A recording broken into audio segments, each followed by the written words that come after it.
Hola, ¿qué tal? Buenos días.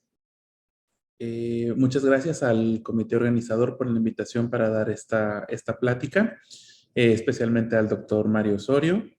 Y bueno, vamos a hablar un poquito sobre infecciones por imagen que vamos a tener desde la piel hasta el tejido óseo.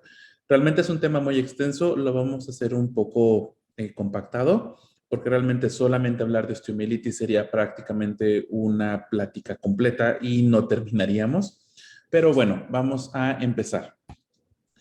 En general, las infecciones de tejidos blandos son frecuentes en la práctica clínica diaria.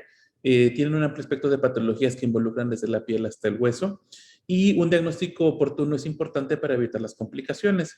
Aquí tenemos que notar que la mayoría son de diagnóstico clínico, pero para otras es necesario realizar algún estudio de imagen, sobre todo para delimitar la extensión, o hay algunos casos en los que no cuadra las manifestaciones del paciente con lo que se está encontrando en la exploración física. Por lo tanto, es necesario hacer algún estudio de imagen.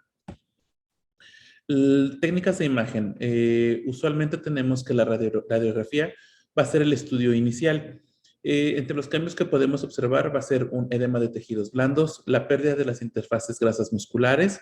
Podemos llegar a ver solución de continuidad en piel. Se puede llegar a observar gas a nivel de los tejidos blandos periféricos en caso de infecciones por anaerobios o de que la misma solución de continuidad en la piel permitió el paso de aire hacia los tejidos más profundos o incluso si ya se tuvo algún procedimiento quirúrgico.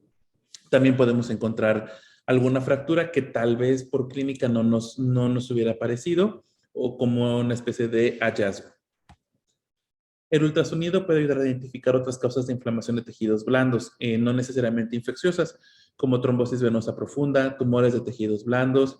En algunos pacientes podemos localizar algunos cuerpos extraños que no vimos en la radiografía y también se puede usar como una guía para realizar algunos procedimientos, sobre todo para drenaje de las colecciones que pudiéramos llegar a encontrar. La tomografía tiene un rol bastante importante porque es ampliamente disponible, da muy buena resolución espacial, nos puede limitar también la extensión de la lesión y nos puede ayudar a dar diagnósticos diferenciales. Sin embargo, la resonancia magnética es el mejor estudio para el abordaje de estas infecciones. Tiene una gran diferenciación entre tejidos, puede localizar trayectos fistulosos con mayor facilidad que una tomografía o que un ultrasonido. Podemos ver también lesiones a distancia, extensión ósea, edema.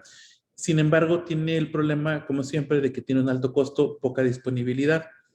Y esto es lo que hace que sea una de sus limitantes.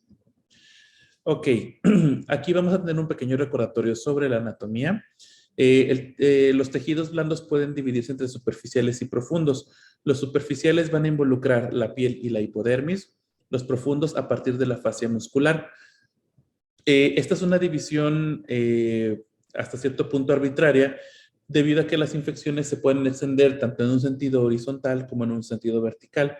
Entonces podemos tener lesiones que pueden parecer tener una extensión muy pequeña, pero cuando las revisamos por imagen, vemos que tienen involucro desde la piel hasta el tejido, hasta el plano muscular o incluso más profundo. La piel es la más superficial de todas las capas y se va a componer de epidermis y de dermis. El tejido celular subcutáneo o hipodermis es una capa de grasa de diferente grosor que vamos a encontrar en diferentes partes del cuerpo. No es lo mismo el tejido celular subcutáneo a nivel de las extremidades que, por ejemplo, a nivel del abdomen. La fascia muscular se encuentra mal delimitada y aquí hay una gran controversia desde dónde empieza y dónde termina. Sin embargo, algunos autores, algunos anatomistas consideran que la hipodermis como la fascia superficial y otros como una capa separada pero mal delimitada. La fascia muscular profunda, esa está mucho mejor delimitada y son fibras de colágeno muy densas que se van a extender entre el plano muscular y se entrelazan con el epimicio formando compartimientos a nivel de los músculos. Por lo tanto, en general, se debe considerar que la fascia puede extenderse desde el tejido celular subcutáneo hasta una localización intermuscular. Aquí tenemos un pequeño esquemita en donde podemos ver que tanto la epidermis como la dermis, por imagen, no vamos a poder discriminar una de otra y las vamos a ver como una sola capa. En la hipodermis la vamos a ver como el tejido celular subcutáneo y vamos a ver el plano muscular inmediatamente por debajo de ellas. Las fascias musculares, por convención, decimos que la fascia muscular es la imagen que va a recubrir al músculo y correspondería con la fascia muscular profunda. Y también podemos ver cómo esta fascia muscular va entrando entre el diferente plano muscular, generando algunos compartimentos que van a comunicar entre ellos y que esos también van a ser vía de diseminación de algunas infecciones. Vamos a empezar con el primero y vamos a ir desde lo más superficial hasta lo más profundo. El primero que vamos a ver es la celulitis. Es una infección no necrotizante limitada al tejido celular subcutáneo, hipodermis, fascia superficial, y el dato más importante es que no va a tener involucro del músculo, solamente vamos a ver involucro hasta el tejido celular subcutáneo, la grasita. Usualmente va a ser causado por estafilococcus aureus y piógenes. Usualmente también es secundaria a una lesión en la piel, aunque podemos tener extensión hematógena en pacientes inmunocomprometidos. Y bueno, aquí este fue un ultrasonido a nivel testicular, donde lo que podemos observar es, bueno, un testiculito que lo mandaron por un aumento de volumen. Vemos el testículo, pero realmente lo que nos llama más la atención no es el aumento de volumen del testículo, sino más bien vemos cómo todo el tejido celular subcutáneo está con un aumento en la ecogenicidad, tiene una pérdida en su estructura y podemos ver escaso líquido libre entre los paquetitos de grasa. Estos son datos compatibles con una celulitis. Si bien aquí podemos observar, no vemos el patrón normal del tejido celular subcutáneo que tiene un aspecto como de red o de compartimientos, sino se ve como una imagen ecogénica mal delimitada. Si nosotros le ponemos doble color, evidentemente vemos la vascularidad del testículo, pero también vemos cómo este tejido celular subcutáneo se encuentra hipervascular. Esto en relación con los datos del edema que tiene nuestro paciente y de la celulitis. Tenemos después la tenosinovitis infecciosa. Esta es una inflamación de la membrana sinovial que va a rodear a un tendón. También es más frecuente por extensión de una infección adyacente. Es menos habitual por extensión hematógena y los lugares más frecuentemente afectados son mano y muñeca. Sin embargo, podemos tener una afectación en cualquier lado. Lo habitual es que sí tengamos un sitio de infección cercano y esto es lo que nos va a dar parte del diagnóstico. En este caso, lo que podemos observar, aquí tenemos un tendón a nivel de la muñeca, vemos cómo está rodeado por líquido hipodenso peritendinoso, hipoicoico, perdón, peritendinoso, tiempo real con algunos ecos móviles y vemos un aumento generalizado en la vascularidad. Asociado con eso, también vemos algunos cambios inflamatorios a nivel de la grasita adyacente a este tendón. Tenemos también la bursitis séptica, que es una inoculación bacteriana en una bursa, más frecuente por Staphylococcus aureus. Las bursas más afectadas son la prepatelar y la del olecranon. Esto es porque son las que están más cercanas a la piel y es más fácil que alguna laceración en la piel pueda condicionar el paso de bacterias hacia la bursa. En otras bursas es más frecuente por diseminación hematógena, pero igual si tenemos alguna lesión adyacente, esa puede ser nuestra causa. ¿Qué es lo que vamos a encontrar? En este caso, en las bursitis vamos a encontrar una bursa aumentada de tamaño con abundante líquido en su interior. Podemos ver la pared engrosada. El líquido puede tener ecos móviles en su interior, se puede ver turbia, se puede ver mal definida y con aumento en la vascularidad con el Doppler color. Y va a estar en topografía de la bursa. Usualmente estos pacientes pueden llegar a tener cierta limitación funcional dada la bursa afectada. La complicación más grave es la fascitis necrotizante. Esta es una infección rápidamente progresiva de tejidos blandos profundos con una alta mortalidad. Esta tiene varios nombres: gangrena de Fournier, angina de Ludwig, adipositis necrotizante.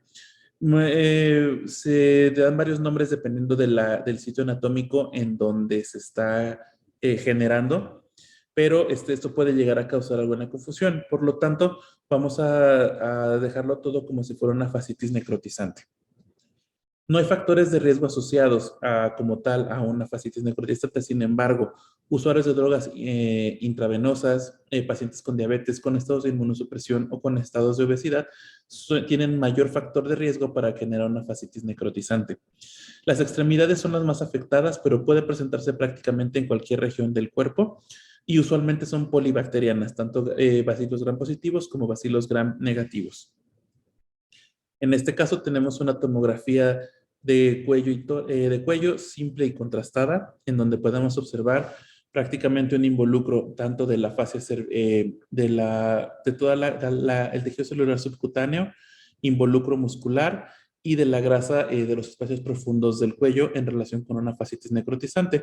Podemos observar cómo tenemos una pérdida de la estructura de la anatomía habitual, vemos cambios inflamatorios en la grasa, se observa estriada, mal definida, la lesión también la vemos mal definida, involucrando desde la piel hasta el tejido celular subcutáneo.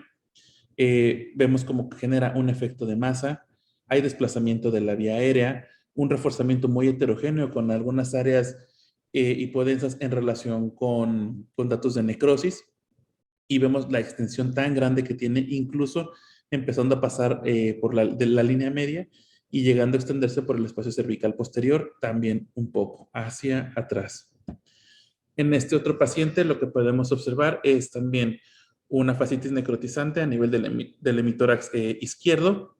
Vemos una pérdida de la interfase con el plano muscular. Vemos la grasa con cambios inflamatorios, con muy escaso reforzamiento y podemos observar cómo también ya está empezando a pasar de la línea media. En este paciente asociado también tiene un derrame pleural bilateral, pero lo que podemos observar es cómo las interfaces con los músculos se están perdiendo, el hueso se encuentra aparentemente respetado, pero vemos la gran cantidad de cambios inflamatorios que estamos teniendo a nivel de los tejidos blandos. Y tenemos también la miositis infecciosa. Este es usualmente por diseminación hematógena y bacteriana. Es poco frecuente por extensión directa. El principal agente causal son los gram positivos como el Staphylococcus aureus. Los músculos en general son muy resistentes a la infección, salvo condiciones que lo predispongan a estos, como pueden ser trauma, inmunosupresión, diabetes, tumores, uso de drogas endovenosas.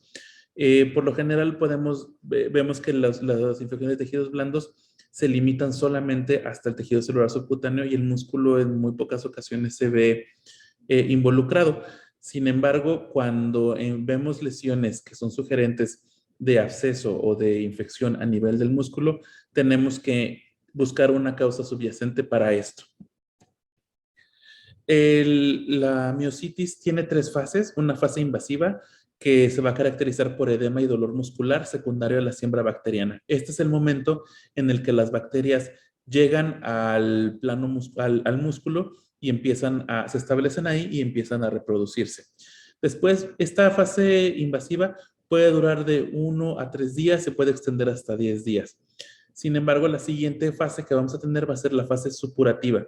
Va a aparecer de 10 a 21 días después del inicio de los síntomas, con formación de un absceso intramuscular, fiebre y vamos a tener limitación funcional hasta en el 90% de los pacientes. Este es el momento en el que nosotros vamos a hacer el diagnóstico, es el momento en el que el paciente ya acude a revisión, a consulta. Usualmente la principal causa es la limitación funcional y la fiebre de difícil control. A veces podemos no tocar o no identificar con la exploración física el absceso intramuscular. A veces son tan profundos que no nos alcanzamos a ver. Sin embargo, en otras ocasiones también el aumento de volumen es es un motivo para la consulta. Y finalmente tenemos una fase tardía que se caracteriza por falla orgánica múltiple y que tiene una alta mortalidad. En este caso tenemos una lesión del macetero. Del lado izquierdo vemos una lesión ovoidea regular definida, que es en topografía del músculo macetero. Podemos observar la pérdida del patrón fibrilar habitual del músculo. Vemos algunas áreas hipoecoicas que tienen una pared irregular y mal definida en relación con áreas de necrosis. Aquí queda un poco del plano muscular y el resto vemos que son áreas de necrosis, músculo que está muy, muy inflamado y algo que tenemos que ver con el Doppler color, vemos que tiene una escasa vascularidad. Algo que es importante notar es que Podemos observar cómo, aunque la lesión es muy grande, el absceso, la infección en el músculo de la miositis es tan extensa, el músculo no pierde su forma, tiende a estar más grande de lo normal, pero la forma está bastante conservada. Eso es una característica también que pueden llegar a tener algunos abscesos intramusculares, que no van a hacer que el músculo pierda tanto la forma, sino más bien va a tener un aumento de tamaño, puede ser muy localizado en una sola, en un solo segmento del músculo. En este caso tenemos un absceso a nivel de los músculos rectos abdominales, una localización bastante infrecuente. Y aquí, ¿qué es lo que podemos observar? Vemos una lesión ovoidea, regular, bien definida, con una pared gruesa que refuerza con el contraste y que tiene un centro necrótico con algunos septos incompletos en su interior y algunos otros completos. Entonces podemos observar esta lesión, cómo se desprende de prácticamente la cara posterior de los músculos rectos abdominales. En este corte sagital incluso vemos cómo está comprimiendo a la vejiga. En un corte coronal observamos un poco más el reforzamiento que tiene, los septos gruesos que dentro de la lesión y el contenido líquido. Y finalmente, en un corte axial, lo que podemos observar es el plano muscular, cómo está relativamente conservado. El músculo, el absceso creció hacia atrás del músculo. Vemos el contenido líquido y como prácticamente lo que les mencionaba hace un rato, el músculo está con su morfología relativamente conservada. Por eso es que el músculo es muy, muy resistente. Y además, la fascia profunda, al hacer estos compartimientos, también limita bastante la extensión de las lesiones y que no crezcan tanto en diferentes sentidos, solamente en uno solo, hacia donde está más afectado. Por eso también el músculo tiende a conservar un poco su forma. Entonces, aquí podemos ver también cómo está comprimiendo a la vejiga. Esta paciente acudió por una sospecha de una infección de vías urinarias maltratada, pero pues al hacer estudios de imagen lo que encontramos fue prácticamente esta lesión que en la exploración física no se notaba tanto, no se lograba palpar tanto esa lesión tan grande por la localización en la que estaba. Y bueno, tenemos de todos la osteomielitis, que es una de las patologías más complicadas para poder diagnosticar en algunas ocasiones, porque la osteomielitis también es una gran imitadora, pero tiene algunos datos que nos pueden orientar bastante hacia este diagnóstico. La osteomielitis como tal se define como una infección de la médula ósea y de las estructuras óseas adyacentes con un potencial de extensión hacia tejidos adyacentes. Tiene una apariencia por imagen muy variable y usualmente puede confundirse con muchísimas patologías, sobre todo con tumores. Y esto es lo importante de hacer un diagnóstico diferencial. No es lo mismo dar un tratamiento para una osteomielitis que para un osteosarcoma. Las vías de infección son varias. En niños usualmente puede ser por diseminación hematógena. En adultos usualmente es por contaminación directa o en un posquirúrgico. Y en el 95% de los casos, el agente causal también es el Staphylococcus aureus. En las osteomielitis crónicas se agrega la insuficiencia vascular que condiciona lesiones en tejidos blandos. Es decir, por ejemplo, en pacientes diabéticos que tenemos una mala circulación en un hueso que ya no está bien perfundido, vamos a tener una mayor posibilidad de que esta infección se tienda a perpetuar más porque no tenemos una adecuada perfusión en ese huesito. En pacientes pediátricos es una consideración especial la osteomielitis debido a la vascularización de los huesos en crecimiento. En niños menores de 18 meses tenemos vasos que van directo a la metáfisis y vasos que van directo a la diáfisis, metafisiales y transfisiales, permitiendo una infección tanto metafisial como epifisial. Entre los 18 meses y los 16 años, la epífisis tiene sus propios vasos nutricios, mientras que la metáfisis y la diáfisis comparten los mismos vasos. Y después del cierre de los cartílagos de crecimiento, a partir de los 16-18 años aproximadamente, los brazos se vuelven totalmente transfisiales, es decir, solamente vamos a tener una forma de diseminación hematógena. En este cuadrito lo que podemos observar es lo que les mencionaba, vasos en niños muy pequeños, transfisiales y transmetafisiales. Entonces vemos que tiene una doble irrigación este vaso. En niños de 18 meses a 16 años podemos observar también cómo esta doble irrigación se mantiene y no hay vasos que pasen directamente por donde está el cartílago de crecimiento. Esto es algo importante de notar porque aquí, si bien está muy vascularizado, son capilares muy pequeños que llegan tanto de una red como de la otra, pero no tienen un drenaje, un aporte arterial directo. Y a partir del cierre de los núcleos de crecimiento, lo que vamos a observar va a ser un solo vaso nutricio que va a venir de la diáfisis y que va a nutrir tanto a la metáfisis como a la epífisis, que esto también ya va a ser la circulación que van a tener en los adultos. Lo que vamos a ver cuando se genera una osteomielitis, vamos a tener una lesión yuxtametafisiaria, como en el esquemita el primer esquema que tenemos. Esta va a tener una extensión yuxtacortical. Después de que va a tener la extensión yuxtacortical, va a empezar a levantar el periósteo. Es cuando vamos a empezar a ver algunos cambios a nivel de la cortical. Después de que esta infección siga aumentando, va a seguir levantando el periósteo por estimulación. Este periósteo va a empezar a volverse más gordito, más gruesito, y vamos a ver una reacción perióstica secundaria a la osteomielitis. Este es el momento en el que podemos confundirlo con otras lesiones, sobre todo con tumores. Como vemos, aún así, aunque ya esté levantando el periósteo, usualmente está respetando el cartílago de crecimiento. Cuando ya tenemos una osteomielitis que ya duró muchísimo más tiempo, vemos una extensión más hacia el hueso, ya no solo hacia la metáfisis, sino también extensión diaficiaria. Vemos cómo el periósteo se ha engrosado muchísimo, tratando de contener esta infección, pero también ya empezamos a ver cómo ya tiene destrucción hacia el cartílago de crecimiento. Algo de hacer notar es que la metáfisis es bastante resistente e impide en la mayoría de los casos que la infección se extienda hacia el cartílago de crecimiento. Sin embargo, ya cuando vemos extensión al cartílago de crecimiento, esto ya es una urgencia porque estamos también condicionando a que ese hueso ya no crezca como debería de crecer y sí puede presentar una limitación funcional para el paciente. Tal vez no en ese momento, pero sí al momento ya de recuperarse y cuando crezca más, probablemente ese hueso ya no crezca lo que debería de haber crecido.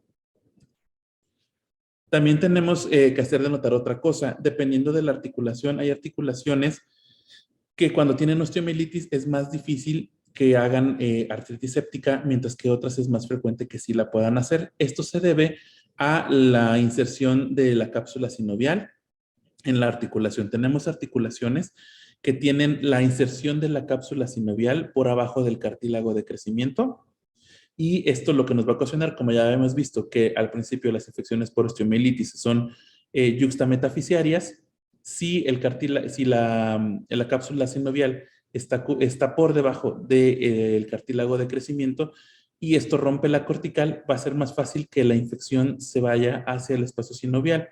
Que, por ejemplo, si tenemos una cápsula que se inserta en el hueso por arriba del cartílago de crecimiento. Si esto llega a pasar, si se inserta por arriba del cartílago de crecimiento, es muchísimo más difícil que la infección en el hueso llegue a pasar la cápsula sinovial. En este caso, por ejemplo, tenemos una articulación del hombro, la cápsula sinovial a nivel del húmero, se inserta por debajo del cartílago de crecimiento. Entonces aquí podemos observar cómo ya está empezando a hacer cambios por una sinovitis bacteriana. ¿Sale? Una artritis séptica en este nivel, y esto es secundario a la inserción de la cápsula por debajo del cartílago de crecimiento. Permitió que la infección que tiene a nivel del hueso pudiera pasar de manera más sencilla hacia la cápsula sinovial. Tenemos la osteomielitis aguda, va a darnos algunos cambios. Sin embargo, en los primeros 10 días en la radiografía no vamos a observar nada, prácticamente va a ser un hueso normal. Sin embargo, va a ser un excelente estudio basal. Es decir, si tenemos una radiografía basal, podemos ver todos los cambios que ha tenido este paciente a lo largo del tiempo y podemos darnos cuenta de si una lesión ya era preexistente, tenemos algún cambio que ya estaba y cómo se ha ido modificando con el tiempo. O por el contrario, vemos que esa imagen ha persistido en el tiempo, que lo que podría darnos una idea de que tal vez no sea una osteomielitis lo que estemos viendo. Sin embargo, cuando vemos algunos cambios, ¿qué vamos a encontrar? Engrosamiento del periósteo, pérdida de las trabéculas, osteopenia y lesiones osteolíticas. Entonces, por ejemplo, aquí lo que podemos observar, en esta radiografía de húmero vemos un engrosamiento del periósteo a nivel de su diáfisis, pero también logramos observar algunas áreas de radiolucidez a nivel incluso del mismo canal medular a nivel de la diáfisis, pero también a nivel de la metáfisis. Vemos el cartílago de crecimiento y vemos algunas lesiones radiolúcidas mal definidas con una zona de transición bastante amplia que están aquí distribuidas. Esto en relación con una osteomielitis que estaba empezando a dar algunos cambios en este paciente. Como vemos, esos cambios pueden ser relativamente sutiles si no tenemos la suficiente precaución de revisar las radiografías con un poquito más de calma, pero podemos ver cómo estas lesiones radiolúcidas nos pueden indicar osteomielitis en el contexto clínico adecuado del paciente. Aquí tenemos esta imagen de resonancia en un corte T1, donde lo que podemos observar es una lesión a nivel de tejidos blandos. Vemos ya datos de osteomielitis, vemos unas burbujitas de grasa dentro de la cavidad medular que son hallazgos muy sugerentes de que ese huesito está cursando con un proceso infeccioso, pero también tenemos esta imagen lineal hipointensa en relación con una fístula, una especie de fístula que se denomina cloaca, que es la comunicación entre la infección superficial y la infección a nivel del canal medular. En la osteomielitis subaguda tenemos la presencia del absceso de Brody en la metáfisis, que va a ser una lesión oval radiolucente con esclerosis periférica. Casi siempre se encuentra en huesos largos y el eje largo del absceso corresponde con el eje largo del hueso. Va a ser menos frecuente en huesos compactos y en huesos cortos. Eso no quiere decir que no la encontremos, solamente que va a tener una incidencia mucho menor.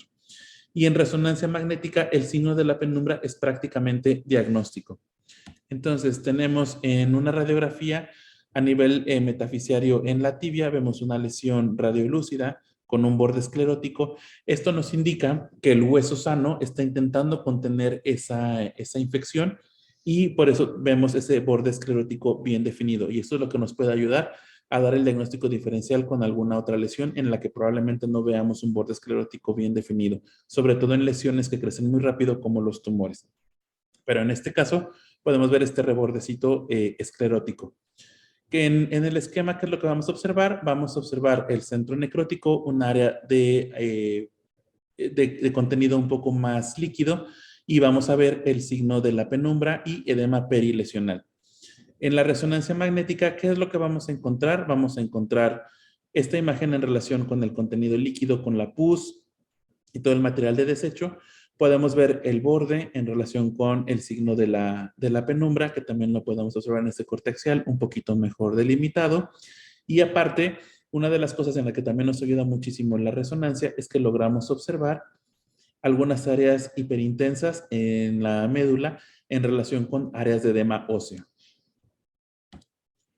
Y en la osteomielitis crónica vamos a tener una esclerosis no homogénea en la lesión, presencia de un secuestro óseo, que es un hueso necrótico rodeado por hueso sano. El secuestro se observa más denso en la radiografía y es hipointenso en todas las secuencias de resonancia magnética. Se puede observar una cloaca, como ya hemos mencionado, que es una comunicación entre el secuestro y la cortical. En este caso tenemos un paciente con una osteomielitis crónica. Podemos observar en general la osteopenia generalizada del paciente porque no había caminado en bastante tiempo. Sin embargo, a nivel del segundo metatarsiano, lo que podemos observar es una solución de continuidad a nivel de la cortical. Vemos una reacción perióstica bastante irregular, mal definida, que no alcanza a rodear toda la lesión. No vemos bordes escleróticos ni bien definidos. El hueso tiende a perder su morfología. Vemos muchas imágenes radiolúcidas en su interior y esto nos está hablando de un proceso de cronicidad. En tomografía, lo que podemos observar en este mismo paciente, vemos totalmente la pérdida de la morfología del hueso. Vemos unos bordes bastante densos y escleróticos, pero son irregulares y son mal definidos. A diferencia del absceso de Brody, aquí que era el borde esclerótico era continuo, era bien delimitado, aquí vemos la esclerosis del hueso con algunos de contracción perióstica y muchas rupturas a nivel de la cortical. Realmente asociado también con edema de tejidos blandos y un poco de colección. En relación con una osteomielitis crónica maltratada que seguía avanzando después de bastante tiempo de evolución de este paciente. Aproximadamente unos 6 meses estuvo así. Aquí tenemos por placa simple Vemos también cómo la cavidad medular ha perdido su morfología, ya no se observa tubular, sino que se observa lobulada, con un hueso muy denso, muy esclerótico. Y en esta imagen, por la cloaca estaban administrando medio de contraste. En las imágenes de resonancia magnética con secuencias de saturación grasa, lo que podemos observar es este mismo hueso, este mismo húmero. Lo vemos con la cavidad medular lobulada, irregular, mal definida. La cortical se ve engrosada. Vemos algunas áreas hipointensas en su interior en relación con material de detritus y sedimento y podemos observar la comunicación entre la cavidad medular y las estructuras musculares adyacentes, incluso llegando hasta la piel en relación con la cloaca y con el secuestro óseo también. Entonces vemos cómo pierde prácticamente toda la morfología este hueso. La cortical está muy gruesa. Eso no quiere decir que sea un hueso más resistente, sino simplemente es un hueso muy, muy esclerótico que ha intentado detener ese proceso infeccioso, pero no ha sido suficiente. Y toda la cantidad de líquido que hay y la comunicación con los tejidos, con los tejidos blandos periféricos. Como conclusiones, siempre deben considerarse entre los diagnósticos diferenciales de lesiones óseas las osteomielitis en este caso. En general, siempre es útil realizar comparación con estudios previos para valorar la evolución que ha tenido nuestro paciente y para también lograr diferenciar entre un diagnóstico y otro. Usualmente las infecciones van a mejorar con antibióticos, los tumores no. La correlación con el contexto clínico del paciente es esencial para poder dar un diagnóstico más acertado y más cercano. Sin embargo, tenemos muchos casos en los que algunas infecciones de tejidos blandos y sobre todo algunas osteomielitis no vamos a poder hacer una clara diferencia con otras lesiones, sobre todo con tumores, y en caso de duda, siempre se debe de biopsiar. Es importante estar en contacto tanto con el servicio de patología como con ortopedia para saber, o cirugía en el caso de que ellos vayan a biopsiar, cuál es el mejor lugar para biopsiar. Es importante hacer notar que, por ejemplo, algunos tumores óseos pueden dar muchísima reacción inflamatoria en lugares en los que no hay células neoplásicas. Hacer una biopsia en ese lugar nos daría un falso negativo. Por eso es importante siempre tener la correlación con el contexto clínico y una buena comunicación con los médicos tratantes para poder obtener también el mejor lugar para biopsiar y que sea un estudio diagnóstico para nuestro paciente. Y pues muchísimas gracias por la atención. Espero le sea de utilidad. Muchas gracias.